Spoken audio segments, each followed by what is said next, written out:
Ashfield not at last week's debate, the show still had to go on, and it turned out to be a pretty good one, with students flooding the candidates who were there with plenty of questions.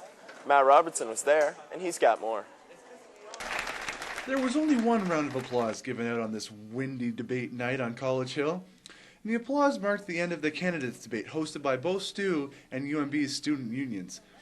Many students were left disappointed by a lack of diversity in the candidates' answers. My biggest problem with this election is there's no clear choice, and I found that all the parties here tonight at least were very much in agreement on many points. With the Conservatives absent, every party present supported some kind of carbon taxation, and this added to the lack of diversity. Sometimes questions would deal with the same topic, but would be different in the essence of the question, yet we would get basically the same answer. Some students even left with a bad taste in their mouths from the tasteless, constant jokes made by NDP candidate Jesse Travis about the Conservatives. Wasn't a fan of the NDP candidate because every time he talked it just seemed to be a conservative joke. I'm like, I get it.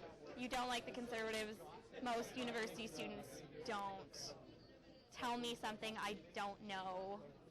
With 4 of the 5 candidates present, it gave students a chance to learn about all the parties and what they stood for, especially for fringe parties like the Canadian Action Party and the Green Party. Despite some negative feedback on the debate as a whole, STU Student Union Vice President of Education Melissa Waugh felt the debate was a good chance for students to have their questions answered.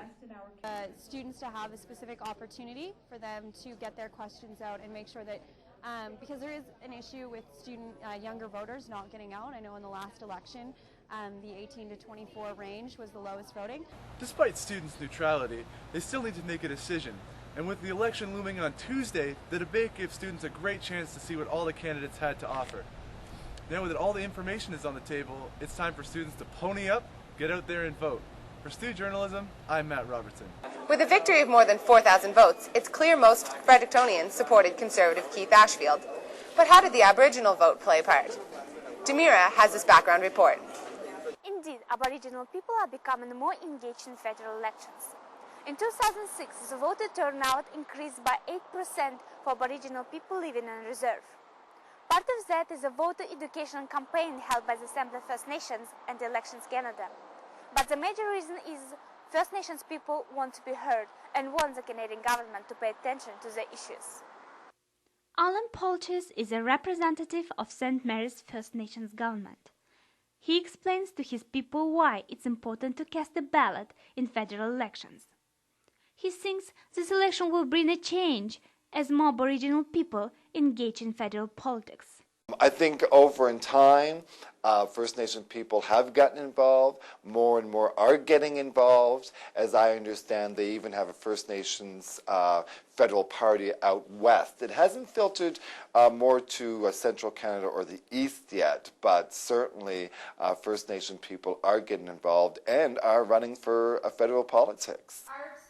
Polches says he closely followed debates of local candidates to see if they have a word for Aboriginal issues in their platforms. While some do, for the First Nations, we actually want to invest $5 billion.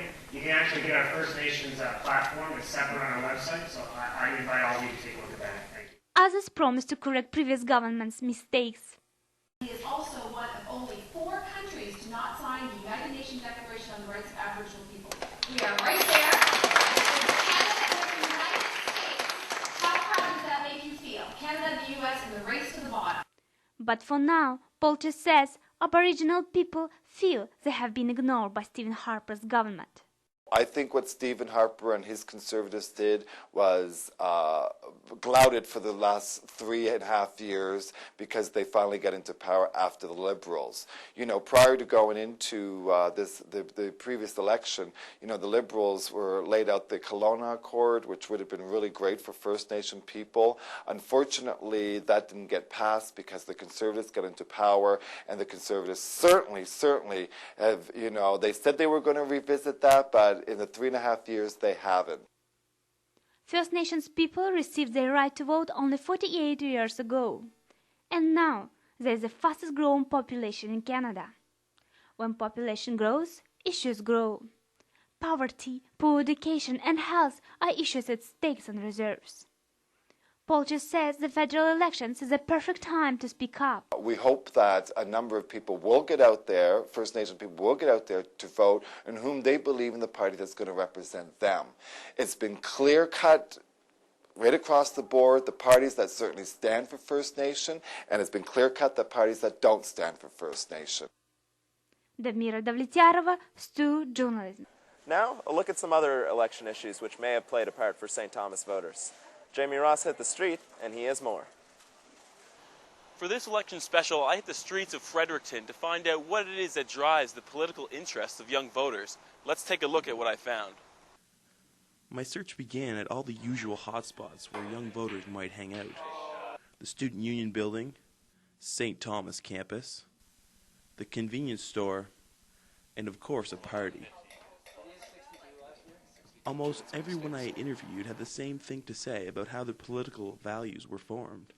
I used to work in the woods with my dad a lot, and he got me reading the newspapers and stuff with him. My grandmother was the mayor of our town, and a lot of people in the family ran in provincial elections and whatnot. Well, it started when my dad and my mom would have the discussion of conservative versus liberal. And probably the biggest influence would be my mom and my dad. I had to find out how parents were influencing their kids' political values. Courtney Mills is a political science major at St. Thomas University. Elena Mary is her 4-month-old daughter. Although she looks like just another cute baby, Lainey's young mind is already being molded with political knowledge. We read to her a lot and talk to her about different things. Even though she might not necessarily understand everything that we're saying, it's important to instill that love of learning and knowledge at an early age. Courtney has Lainey on a strict reading regimen that includes Karl Marx and Hunter Thompson. Her bedroom is punctuated by the alternative alphabet chart that teaches the words freedom, peace, recycle, and of course, vote. Courtney says it's important for little Lainey to be informed at a young age so she can be armed with the proper knowledge when she gets older. We've taken her to the candidates debate. She wasn't very impressed with the conservative candidate, but she did like the woman that's running for the Green Party. So what did this young voter in training have to say for the candidates in this year's federal election? For Stu Journalism, I'm Jamie Ross.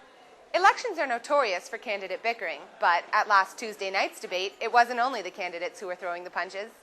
Jillian Watts has more. Candidates had quite around the first round. We'll see what you can bring them this time.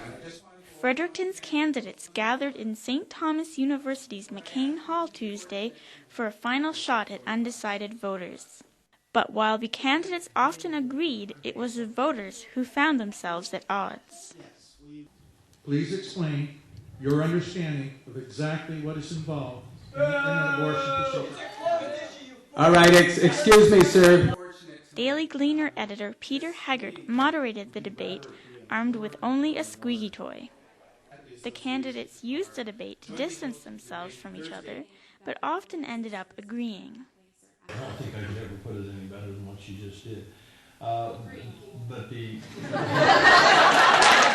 Still, voters press candidates for their own views rather than the positions of their party. Is what are you going to do, in fact, to change that system, to get rid of that capitalist system that is destroying everything on this planet? Conservative candidate Keith Ashfield. Well, simple answer to a long question, I believe in the capitalist system.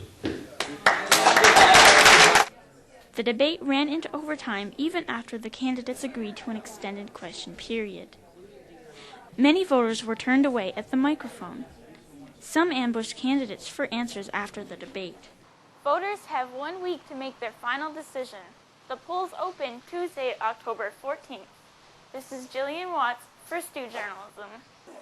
Thanks for tuning in to this week's edition of the Stu Basement Tapes. Next week, we'll be back with a whole new episode with stories that have nothing to do with the election. If you want to check us out online, go to StuBasementTapes.wordpress.com.